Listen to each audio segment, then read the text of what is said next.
This episode of The Prior Transformation is a brief break from my blockchain series. Today we're sitting down with Nathan Mintz, who is the CEO and co-founder of Epirus Systems, which is a new defense contractor here in Los Angeles. They're working on some really interesting drone defense technology, so we talk a little bit about that.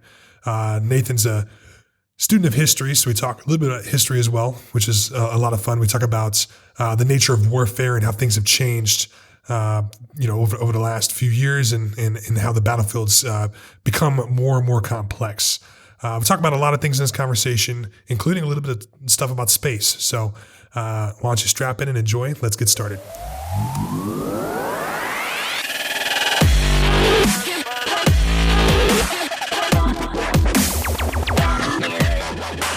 Welcome to the Prior Transformation Podcast. I'm your host, Jimmy Smoots. In this podcast, we explore, there's no we, it's just I. I'm the only person here. And really, I just ramble for 2 or 3 minutes on a technology or business topic. And occasionally, I'll interview some smart folks. If you like that kind of thing, enjoy.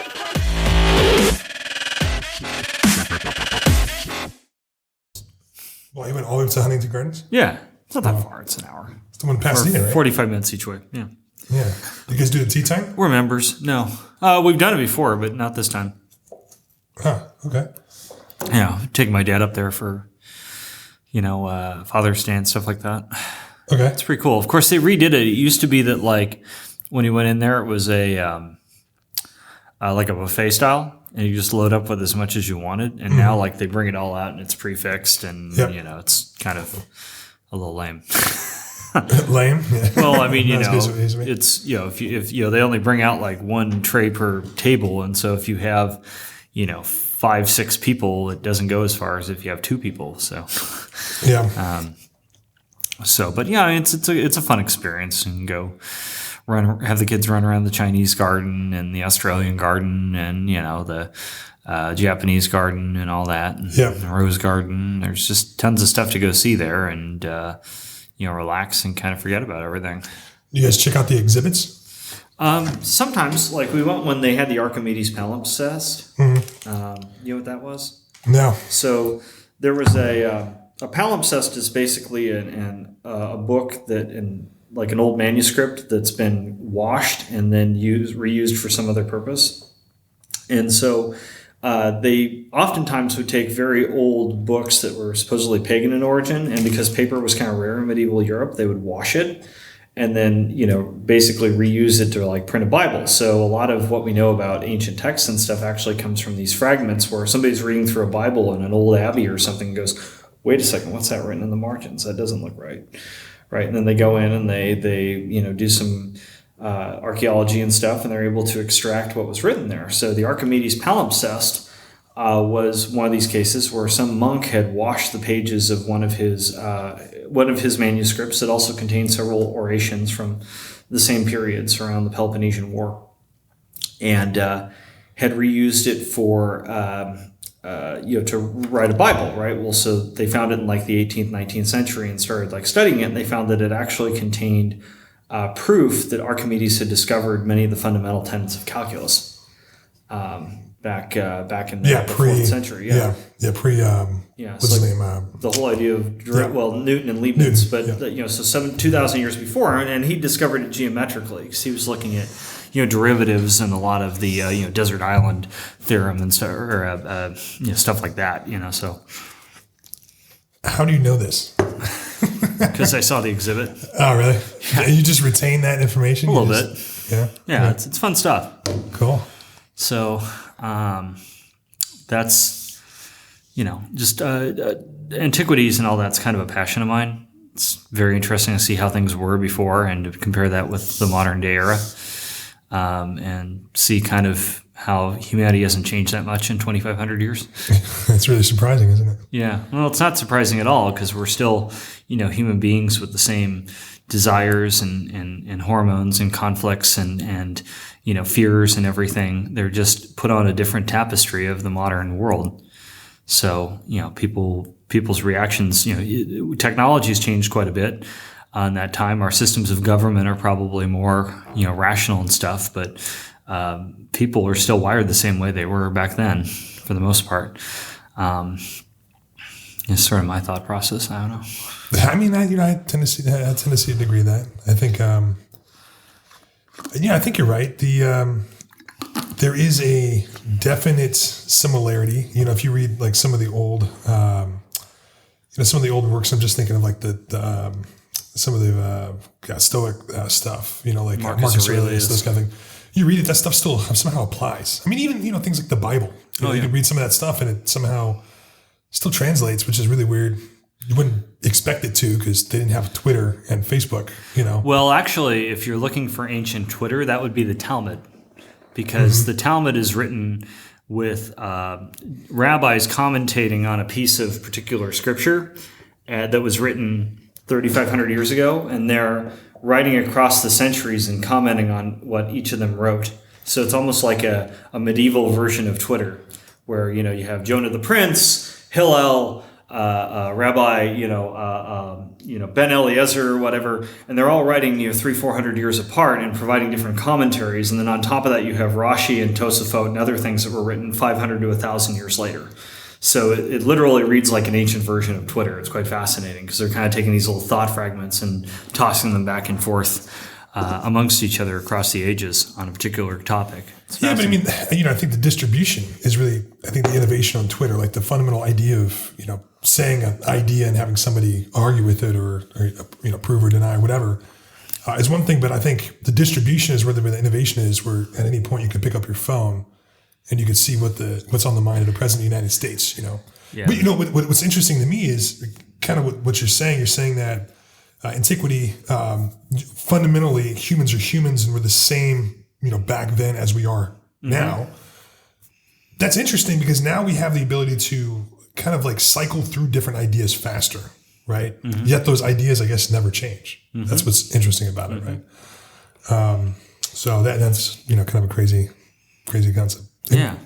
No. Do you study this stuff pretty regularly? A little bit, yeah. I mean, I read the Bible and I read the Talmud, and it's been a while since I've read the Talmud explicitly, but one of the fascinating things that you can do that modern technology has actually enabled is that you have an app like Safaria that I get on my phone, which has the Torah, the Tanakh, the Talmud, all the modern commentaries, and you can literally pick up one verse of the Torah and get all the analysis that's occurred on it in 2,000 years in like 5 minutes, and see how it's evolved and see how it deals with a concept. Like, for example, one of the things in Genesis, there's a lot of talk about the Nephilim, which were I don't know if you saw Noah.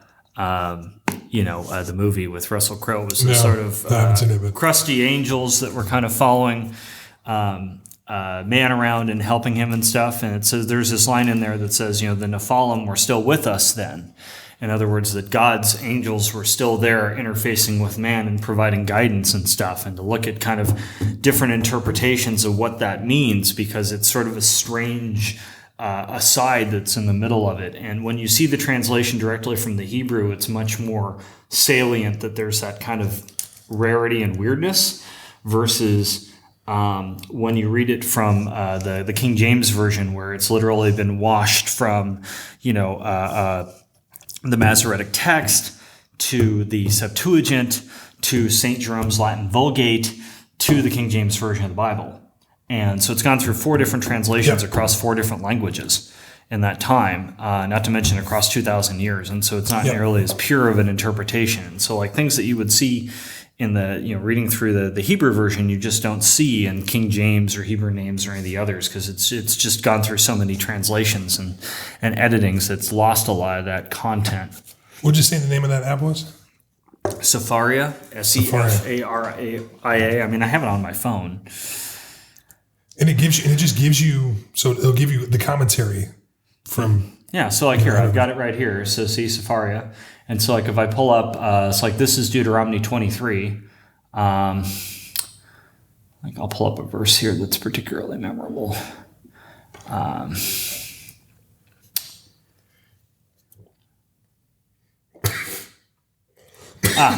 When you go out as a troop against your enemies, be on your guard against anything untoward. So 23:19 is sort of one of the things that says that you should take steps to defend yourself. So you see, it pulls up 22 different commentaries on that particular verse.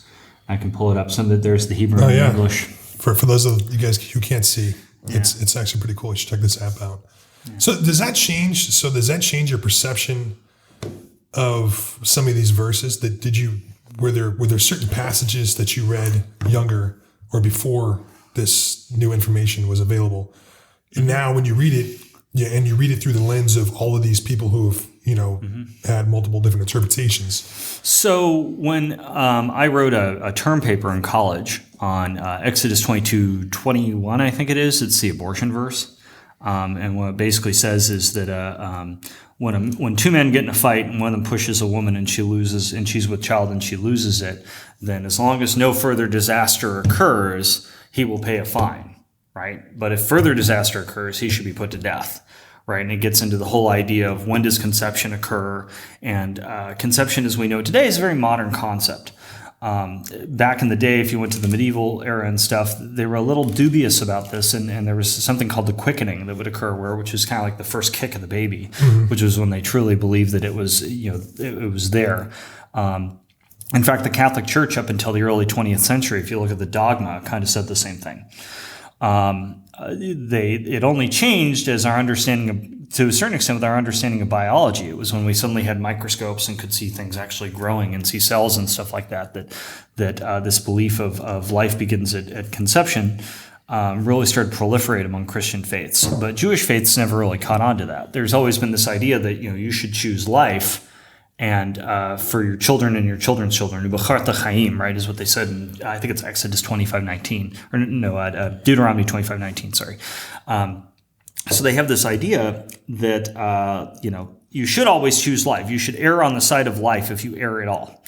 But it also says in the Talmud and the later readings that if a child is threatening his mother's life, you should treat the child as din rodef, in other words, as a pursuer, and that basically the mother's life takes precedent to the child, without getting into some of the kind of gory details they describe in the passage.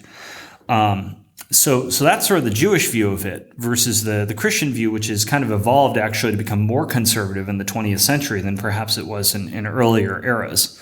And a lot of that just has to do with, I think, a scientific understanding of how life occurs, and that being mixed against religion. So, and again, it comes down to a mistranslation of the word asen, which has to do with catastrophe.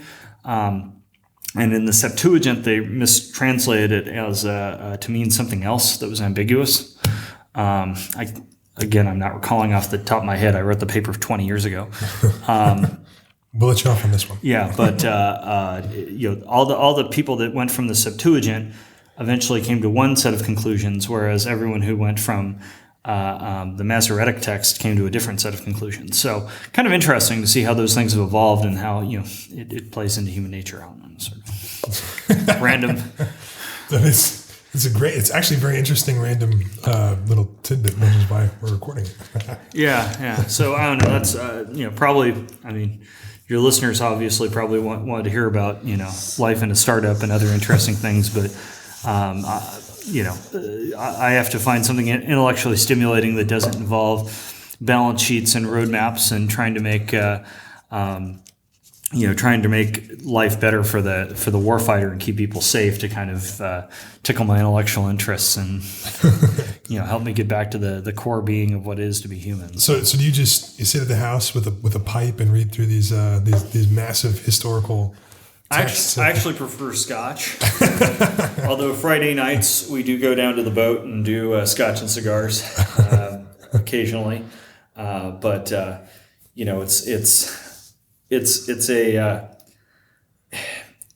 it's nice to immerse yourself in a topic that's not engineering and balance sheets and execution and stuff like that you can find intellectually engaging, and start to kind of ask these fundamental questions of what it means to be a human being, and what's our relationship with other humans and our relationship with God, etc. The universe as a whole, aside from the whole glib answer of 42. So how do you go about that? Do you start kind of at that high level? What does it mean to be human? What's the relationship with God? All those things you mentioned, and then pull threads, and then kind of see where it takes you? Like, what's your process? No, I think it's more vignettes. I think you find particular things in your day-to-day life or existence that may be forcing you to look for greater meaning, and then you kind of pull into it within that particular thing. So, like, for example, the Jewish calendar, we break up the Torah into 52 or 54, 48 or 52 sections, depending on the year, and read through each of them once a week, and it kind of provides a topic that you can get your hands around, and just a little story from the Bible that gives you something to go through. So, like, for example, the creation's one particular story, everything up to Adam being cast out of paradise. Then comes Noah right after that, and it's the whole life of Noah. And then after that, it's Abraham, and then after that, it's Isaac, and then Jacob, and they kind of go through each of these vignettes, and you get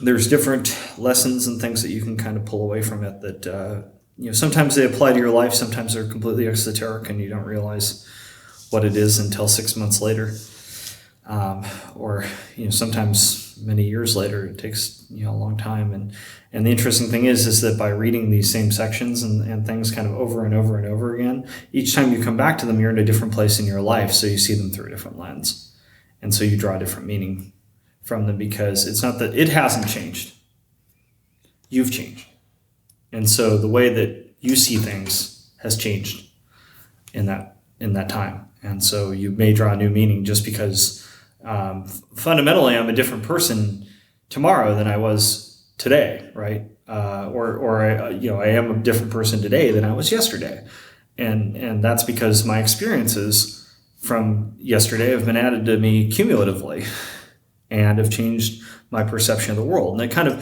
it's sort of like it's the whole drawing back to an engineering analogy, it's like what we do with neural networks, right? I mean, we put training data into a neural network, and it changes the outcome when I put the same piece of data through it, after doing that, right? The network itself has changed, and so human beings are no different. Every day we get up, we experience new things. We hopefully, God willing, learn from them and don't regress, and then keep going. So, yes, you asked where the name Prior Transformation came from. And it's actually related to what you're just talking about right now. So the name comes from Bayesian inference. It's a way of thinking. It's like a statistical concept. Where you have a prior concept, so you have a prior view of the world. And then as you get new information, you update that prior, and then you have a new prior. So they call it a posterior. So it's prior and posterior. A posteriori versus a priori, yeah. Yeah, exactly. So that's where it comes from. So the idea is, coming in a podcast, somebody have a prior about, what we're talking about right now. And then exiting the podcast, they'll have an update, and they'll have a new concept. Their whole prior will be transformed, and they'll have a new perception of reality. That's the objective anyway. So if it works, it's to be said or not to be said, but, I think it's a good idea. Cool. So tell me about the defense project you're working on right now. Well, so about 3 months ago, we got together and formed a defense startup called Epirus. And just to kind of give you an idea on the etymology, the Epirus bow was the bow of Theseus, who was the founder of Athens. And it was a bow with a quiver of infinite arrows built into the hilt. So you could basically pull unlimited magic arrows. And why that's relevant is that we're developing counter UAV solutions to kind of defeat these little drones that are a micro-terrorism threat. So like you saw what happened in Venezuela with Nicolas Maduro, where they tried to assassinate him with a drone with a bomb on it. And it's an extremely asymmetric threat. 15 years ago when I started in defense, there was a big worry about IEDs, improvised explosive devices, that were going off all over the place in Iraq and killing people and taking out soft vehicles like Humvees and stuff like that. Just a massive terror device and an asymmetric weapon. Well, with these micro drones, those IEDs have now grown wings, and they can go anywhere and they can strike anywhere. And from the standpoint of people who are worried about point defense of crowds, infrastructure, convoys, etc., it's terrifying. And there's no real good solutions on the market right now. There's about 200 different solutions being fielded. Over half of them involve some form of jamming, and they don't do a very good job. These things are small, they're close to the ground, they're hard to detect, and it's a very scary threat. And as a result, there's been considerable investment. The total available market is estimated to be, 1.3 billion by 2023, and God forbid some major calamity occurs involving one of these things. I'm sure that investment will be 3, 4, 5 times higher by that time, just by virtue of people seeing the necessity to defend against it. So, we started about 3 months ago. I had a long-standing relationship with a friend of mine from Stanford, Joe Lonsdale, who was one of the co-founders of 8VC. It's a big venture capital fund up in San Francisco. Prior to that, he co-founded Palantir, I think you've probably heard of, Adapar, and a couple other startups, OpenGov. I actually worked with him a little bit on OpenGov. And we'd been kind of looking for an opportunity. So we've been kind of going back and forth for a while in the defense space. And I was getting a little bit, bored with traditional defense because I felt like it's no longer serving the needs of the warfighter of the country as it's currently structured, and said, okay, let's try and do something different. And so Epirus was born. We have about 6 employees right now. We expect to grow to 8 by the end of the year. And we're doing great things. Hey, you guys started 3 months ago and you have 6 employees already? Yeah. How'd you pull that off? It's sort of like I was watching Monty Python, and when the guy's riding around with Patsy, his squire, King Arthur, and he's got the coconuts, and he's sort of riding from castle to castle, and I just we found a number of friends and just convinced them to ride along with the coconuts. But no, we started with 3. There was myself. I spent 15 years at Boeing and Raytheon in systems architecture and business development, working on various systems. Some of them I can't always talk about, but some of them I can. Like there's the VIIRS weather sensor that's flying in orbit right now that images the Earth 4 times a day. F-18 radar, next generation jammer pod, etc. A lot of electronic warfare stuff. And then through that, I met Dr. Bo Marr, who's our CTO. And he's another just phenomenal RF, radar engineer who's got like 70 patents. Wow. Yeah, I mean, the guy wakes up and invents 10 things before breakfast. He got his PhD at Georgia Tech, and he just finished up a role as the technical area director over at Raytheon, and said, hey, I'm ready for something new, and I want to get in an environment where I can actually try some of these ideas and they don't just get put in a drawer. And we have the ability to move fast and create a new culture. And then we looped in Dr. Dan Thompson. He is another radar expert, came out of the Advanced Radar Research Center at University of Oklahoma, worked at Raytheon for a long time. He's only got 20 patents, so he's not quite as far along as Bo is, but really sharp guy. So that was the original kind of 3 co-founders. And then, from there we brought in Max Mednick, who I think you know quite well. Yeah, he's been on this podcast, actually. Yeah. And Max, he co-founded a hedge fund out of his dorm room at Stanford. Yes.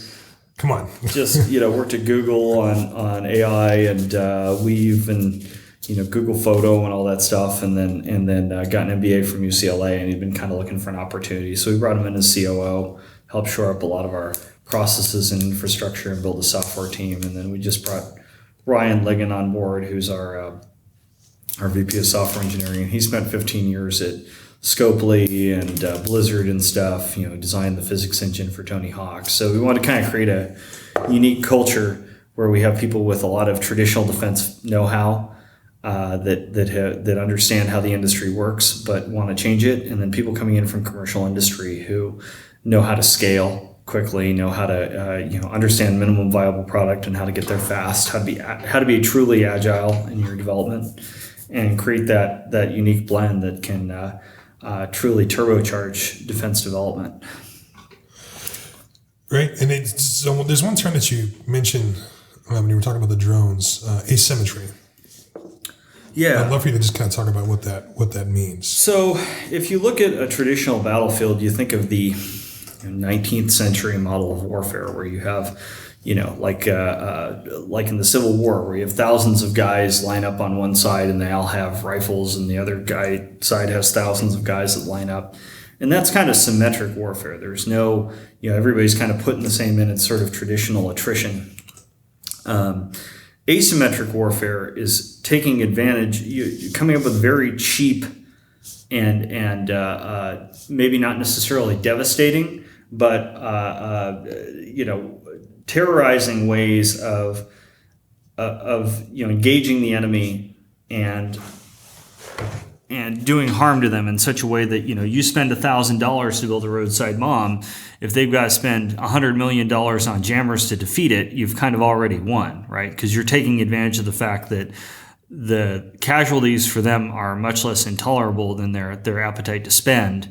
But you can basically force them to spend enormous amounts of money and resources chasing a problem that can't outright defeat them, because you don't have the resources. If you were to meet them on an open battlefield, they would crush you, right? Yep. But by the means of coming at them with asymmetric threats, you can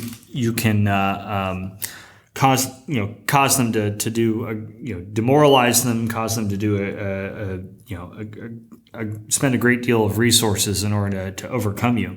This is not a new thing. It's been around for thousands of years. The most famous example of that was the Fabian strategy, named after the Roman general that managed to wear down Hannibal by saying, every time we meet this guy on an open battlefield, he kicks our ass. And so we're going to break up into small teams, and we're going to harry his supply lines and just kind of snipe at him in bits and pieces, so that we wear him down gradually over time and deny him an engagement, a decisive engagement.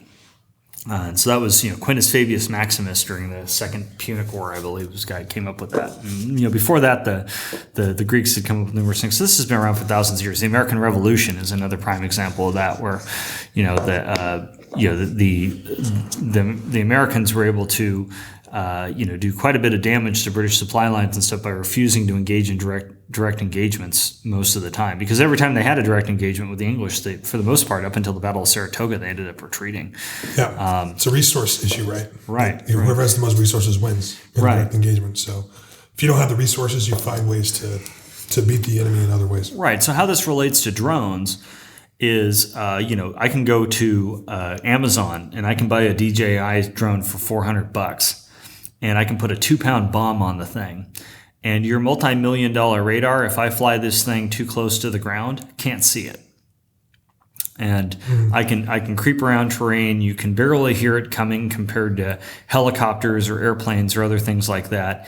And anybody with a credit card and a copy of the Anarchist Cookbook can suddenly make a weapon of war that can be incredibly effective, that can kill a lot of people. And it's quite a scary threat. And therefore, part of what we're trying to do is create solutions to counter that. So here's my question. As the marginal cost of everything goes down, because that's literally what you're talking about. You can go buy a drone for $500 or even cheaper, strap a bomb to it, and cause devastating damage, or hijack an airplane and fly into a building, whatever it may be, right? As the marginal cost of these things go down, won't asymmetry just become the norm of warfare? I mean, what's the point of even maintaining a massive military if asymmetry is how the battles can be fought anyway? Well, so to a certain extent, you're always going to have, in a defensive posture, you're always going to have kind of a traditional attrition model. Okay, you're always going to have, large standing armies that are required to defend hardened targets. That's kind of one of the aspects of defense that you're not going to get around. Where asymmetry comes in is when your goal is not total destruction of the enemy. It's to just demoralize him or force him to think it's no longer worth his trouble to sit here and put up with this, right, for either political reasons or other reasons. So it's a very good question, Jimmy. By the way, what you just said, I'm pretty sure is an Art of War quote, almost exactly.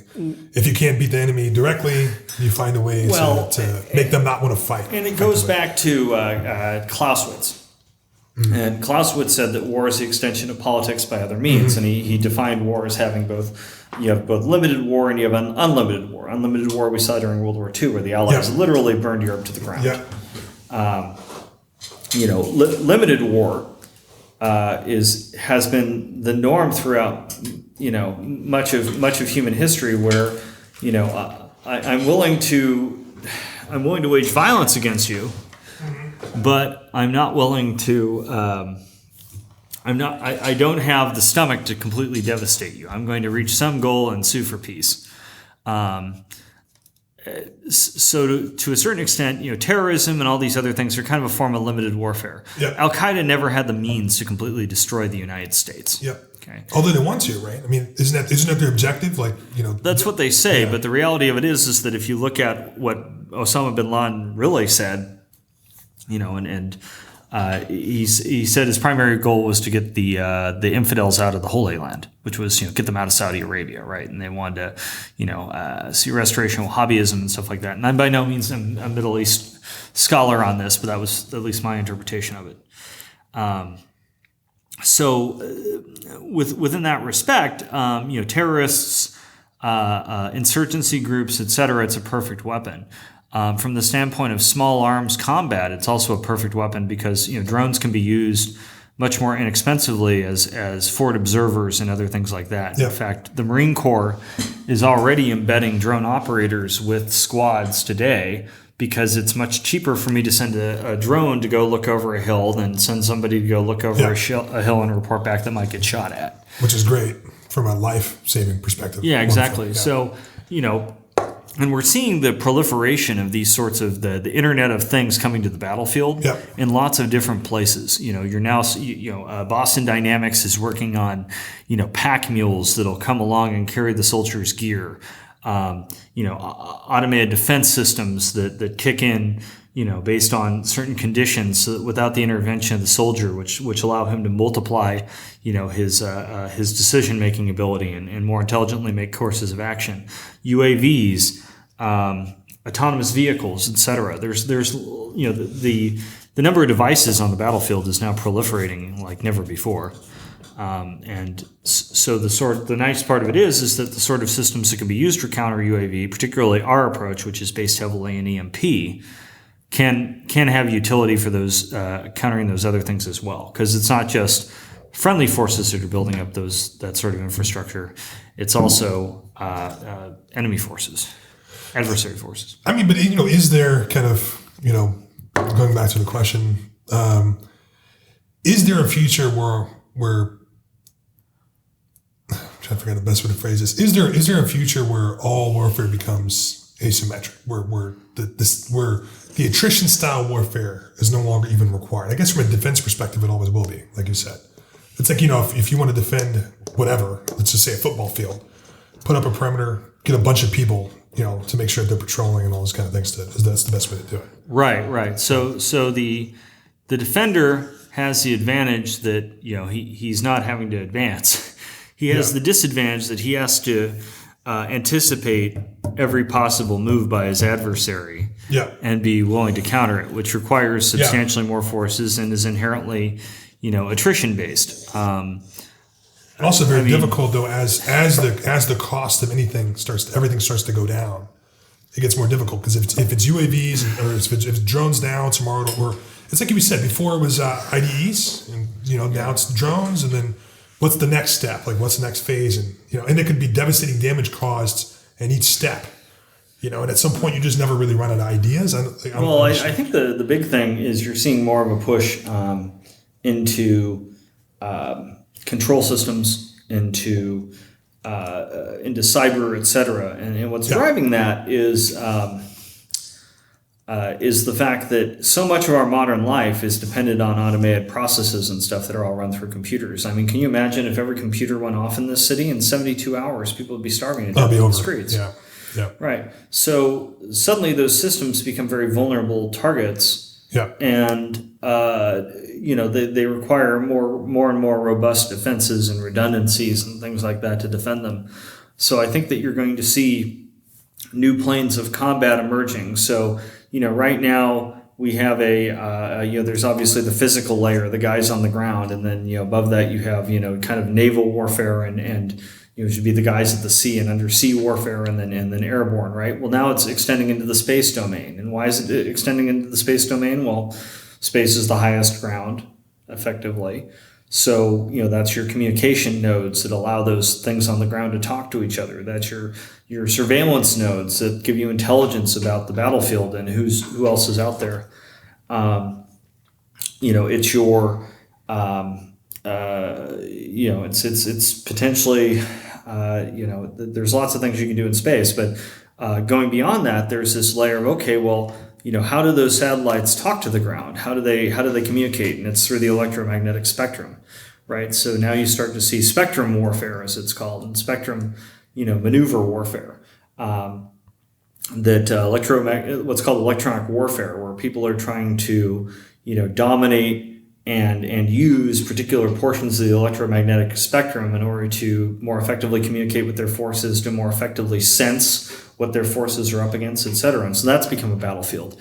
And now above that, you have a whole another layer of abstraction in terms of metadata, which is the cyber domain. And that's getting into, okay, well, what if I just say, I don't care about the spectral components. I just worry about the content that's going across those, and that's and the systems and how they function and use that content, and that's kind of where cyber warfare plays in. And so I can see these higher and higher levels of abstraction, and I'm sure there's probably one above that that'll come into play soon, that are going to make the battlefield an increasingly more complex tapestry as we move forward. So, but where does it end? Let's explore that thought. Like, if it's cyber warfare, cyber is the next step, like some kind of like psychological. Is it about manipulating people? I'm glad you brought that up. Yeah. So there's a Russian general named Gerasimov, and the Russians have kind of their equivalent of the military press. I think it's like their military journals that publish quarterly, and General Gerasimov published a piece on what later became known as Gerasimov Doctrine. And it dealt with the idea of, what happens before day one on the battlefield? What things can we do? Sort of taking that original statement from Clausewitz about war is the extension of politics by non-military means. Yep. What is there we can do in the political and psychological domain to disable or weaken our opponents before we ever fire a shot? And you saw that used perfectly when they took over Crimea, right? Mm-hmm. Where basically, long before that happened, the troll farms had kicked in. The little green men were out there stoking the flames of polarization on both sides, and basically trying to make the political operations of the state grind to a screeching halt, so that effectively they had an autoimmune disorder and they were defenseless when the parasites started coming in from the from the outside, to the point where all these little green men show up and take over all the buildings, and nobody could organize a response. It was all over before a single shot was fired, right? So you're starting to see that Gerasimov Doctrine is probably the best example of how that's starting to proliferate in the field of warfare and the thinking there. So then what's the defense for that? I'm sure it's a big question, but maybe we should speculate. Is it education? Like, is it information systems? Is it because you're literally talking about manipulation. It's you're taking the weak points, which is in the example of Crimea, Ukraine, the political system, and you damage that to the point where they can't respond, like you said before, right? Yeah. So that's a good question. I think that to a certain extent, as a free society, we're somewhat limited in what we can do because there's a hairy line between countering organized trolls and others that are trying to deliberately, influence political systems or stoke fear or polarization and impacting free speech. I think that's something we have to be very aware of, and also the fact that most of these entities, the government isn't micromanaging them. They're private entities which are controlled by boards. They're elected by shareholders. They're not elected by the free people. But yet they've become the primary mechanism by which communication and discourse and everything has migrated to in the 21st century. So there's a careful balance that has to be struck there. And that's not really Eporis's focus. Maybe it will be someday. So I'm going to kind of leave that to the policymakers and the other folks to kind of sort out. That's not really my focus. Like I said, we're trying to solve the problem of how do we deal with more physical asymmetric threats, IEDs and counter drone. But it's interesting to speculate on, for sure, and it's a little scary when you think about it. Yeah, I think even the drone thing is kind of terrifying. From what you said, talking about really a bomb that costs $1,000 that can to make could cause pretty significant damage from an operator. Or even thought, I was thinking, we're by the airport here. I mean, it would. How difficult would it really be to fly a drone into an airplane? To fly a drone into the engine of a 777 that's coming in for short final. That's pretty critical time to lose an engine. May not recover, right? Absolutely. And actually, a lot of the interest we've gotten in the customer domain has been for airfield defense. And their point is that the sort of point defense that may work for a stadium or something like that, where I can just present a fence that's a couple hundred meters, a couple 100-meter diameter out from the target, doesn't really work for them because the planes are so vulnerable 5, 10, 15 kilometers downrange. And so they really need the ability to project counter UAV capabilities, which means mobile systems that can go further downrange. We've had a lot of interest in that. But yeah, there was a study done by, I think it was the University of Dayton, where they actually took a drone and fired it at the wing of an aircraft at a simulated 400 miles an hour, and it caused structural damage, like one of those little 10-pound DJI drones, like you'll see people flying around in the park. And the thing is it's at those kind of stall speeds and stuff, it's much more maneuverable than a traditional aircraft is. And we've seen how much damage has been done. You just look at go back to the Ukraine example. I mean, they shot down a Malaysian airliner with an SA-11 missile, killed 250 people because they misidentified a target. And so that's with a multi-million-dollar system that people have to be precisely trained on and stuff. This is a $1,500 thing that somebody could sit at the end of an airport and really that's what gets me. Havoc. That's literally what gets me. You take like you said, it's a multi-million-dollar missile versus a thing that's bought off of Amazon. So that's somewhat terrifying. Although that's why we have wonderful people like you and your team working on defending against these type of threats. Yeah. So I mean, there's large components to all this. There's the actual energetics. There's the targeting. There's the detection. There's the whole what's called the kill chain of find, fix, target, track, engage, assess. Right. F2T2EA is the acronym for it. And there's systems and solutions that have to be integrated to do all those pieces. So that's sort of the that's where things are coming out. Yeah, and then you mentioned you've been in defense for how many years? I've been in defense for 15 years. How has it changed? Or has it? Well, it hasn't changed that much. I think that to a certain extent, at the tail end of the last administration and this administration, they've kind of recognized that we're in a bit of a boiling frog scenario. Over the course of the 80s and 90s, we kind of lost the risk.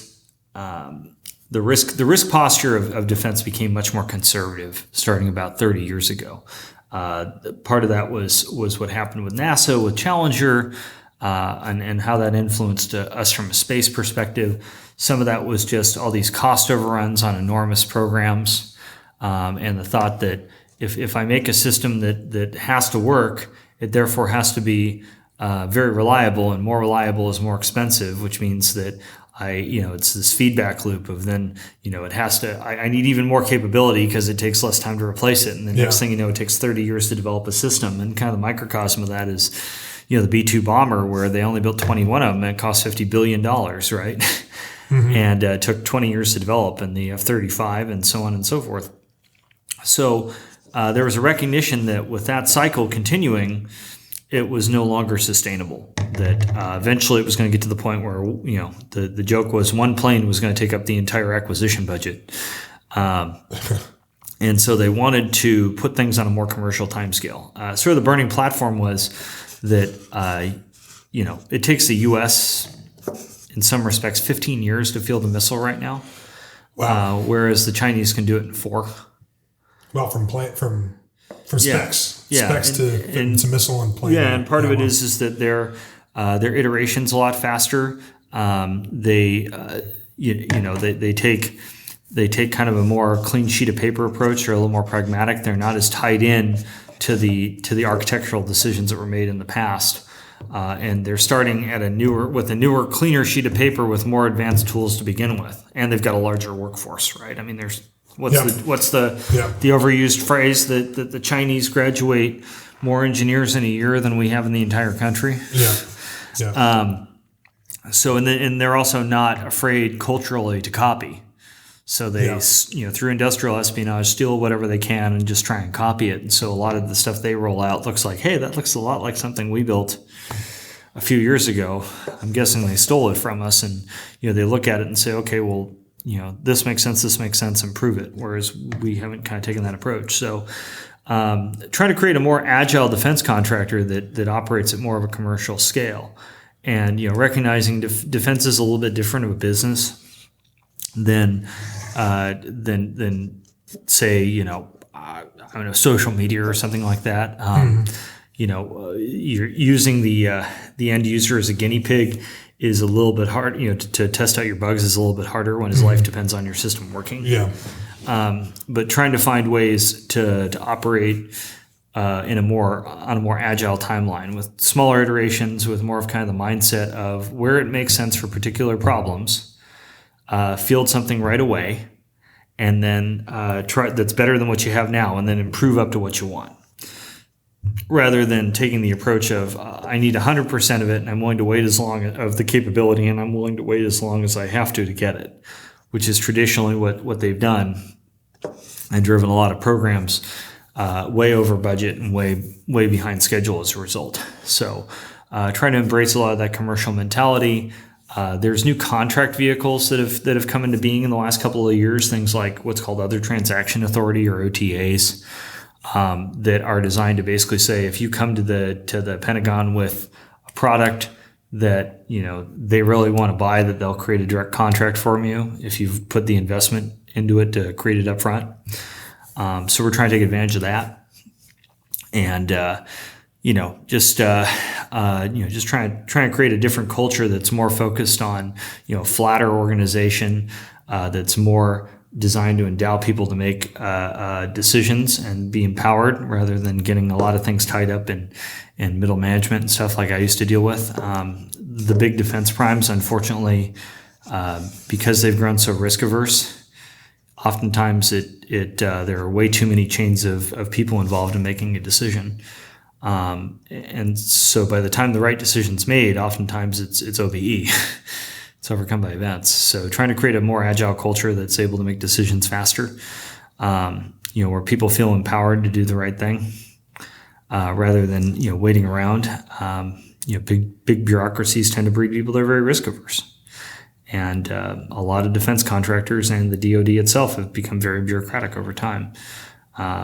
It's just a natural byproduct of growth, and maybe aging. Is growth really driving that? I mean, as a tax-paying citizen, as myself, such as myself, you're telling me that there's asymmetric threats out there that can honestly be developed within the entire span of some of these programs. You think we say 10 years for a missile? Right, it takes 10 years for a missile. Oh, at least. Yeah, 10 years, right? How long did it take for DJA was it DJA or DJI? DJI. DJI from inception to first product to market, right? I mean, we're talking probably half that time, maybe Less a than a quarter, year. right? So I mean, Less than a year. when you look at does the traditional big bureaucratic defense organization support the needs of the American public? Well, Or is there? It seems to me that there's a lack there, right? It seems like you need something more agile to respond to these threats. Because if it was a UAV 5 years ago. It was an IDE 5 years ago. IED. Now it's a IED. An improvised Explosive explosive device. Yeah. Now it's a drone. What's it going to be tomorrow? And if it takes 10 years to figure it out. Cyber attacks. I mean, it's going to evolve with the technology, and the more integrated we get with the technology, the worse it's going to be. I mean, my God, pretty soon people are going to start putting computers. They already are putting computers in themselves, implants and stuff to deal with diseases, or augment capabilities and stuff. I mean, once that goes mainstream, imagine what the impacts of that are going to be from a warfare perspective. Sort of a scary thought, but the traditional defense contractors, they have enormous barriers to entry against small niche products, and they have sustaining roadmaps. Did you ever read Clayton Christensen's Innovator's Dilemma? Oh yeah. Mm-hmm. Yeah. So you have green line, blue line innovation, right? So they have sustaining green line innovation. They have their roadmaps, which are very tied into the POM for the Pentagon, which is the acquisition, long range acquisition forecast, and the various roadmaps from the different offices within the Pentagon. And they're responding to that with incremental innovation. But disruptive innovation doesn't work itself onto that model. So we're coming in and we're saying, okay, let's find places where, traditional defense contractors are highly underserving. They're not providing products soon enough, and counter UAV is one of them. And saying let's work in that space, and then develop a unique culture and more agile engineering process that can provide those products, and then branch out into other things. So that's kind of our end goal with Everest. We've been very fortunate. We have very good traction. Got excellent support from HVC and our other investors. It's been a fun ride so far. Okay, cool. So what's next? You're just going to keep cranking? You're looking to grow the team? Well, we're growing the team. We're working towards a minimum viable product, and we're doing some testing. I expect to have something ready to go next year. We've actually made some pretty good traction on the targeting front as well, with using some commercial neural network technology and some unique approaches to training and stuff like that. So we're waiting to hear back on a couple of contracts there. We're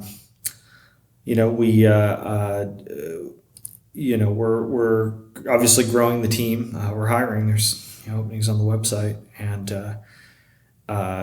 we're trying to build out kind of a core set of folks that can go tackle larger and larger problems. We're also kind of branching out into commercial. We've had a lot of commercial interest in some of the things that we're working on.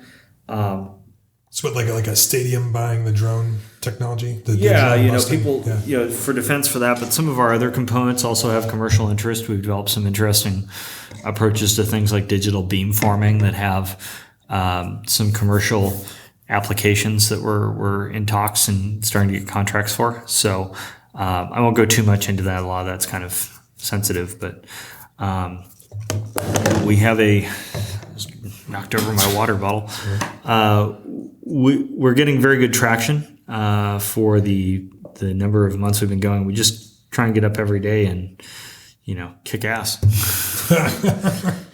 Okay, cool. So let's just wind things down with a few different quick fire type questions. Favorite book? Oh, geez. Hunt for Red October. Wow. Okay. Good old Clancy, right? Yeah. Is that your favorite book generally, right? Yeah. You got a number 2 Clancy book on there? Oh, geez. Well, let's see. That one was pretty good. I really liked Clear and Present Danger. Yeah, it was a good one too. Yeah. Any kind of productivity tool that you use every day? Jira. Oh man, for better or for worse. Yeah, well, we've basically been running all our tasks through Jira, and it definitely makes you very accountable. And then, so this is going to be posted on Election Day, just FYI, which is tomorrow. Yeah.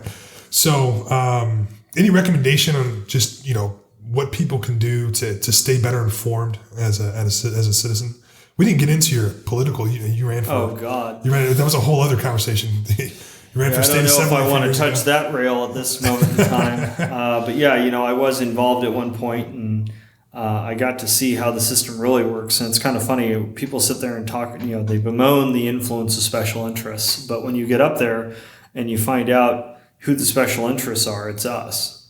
And so it's all just different aspects of our personality. So, whether you're talking about a union, well, your uncle's in that union. Yeah. Or you're talking about, the Building and Trades Association. Well, okay, that's your contractor that's working on your house and his people. Or, the aerospace lobby. Well, I'm in the aerospace lobby, or venture capitals, whatever.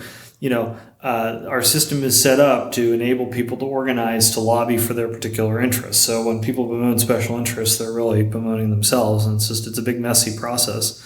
I think what people could use, in terms of advice, is take a step back from Facebook, take a step back from Twitter, go look at objective facts, read some articles, and try and understand at ground zero what things are actually happening. Because I believe that the macro trends in our society, which are much more important in influencing everything we do, make more sense than what office furniture did such and such buy that he shouldn't have, or what stupid thing that they say at a rally, or what dumb policy that'll never happen will occur. I mean, there's much larger macro forces, things like how life expectancy plays into the actuarial tables for the entitlement spending that dominates the government, or pension costs and how that influences state municipal spending, demographics. Those are the big things that are going to drive decisions at kind of a grandiose scale. And so I try and keep track of that rather than the day-to-day sparring that goes on. Sparring is so entertaining, though. Oh, don't get me wrong. Some of these memes that I see are hilarious. I think I even send a few of them your way occasionally. But it's always great. Well, So, I think in just how technology plays into that, and the unintended consequences of technology and how that influences policy. Yeah. Okay, cool. Well, thanks for sitting down with us today. Yeah. We'll make sure we include the website for folks who are looking for jobs and interested in what it's EperisSystems.com. Yeah, those will be in the show notes. So thanks, and we'll get you on later to see how things go. All right, thanks.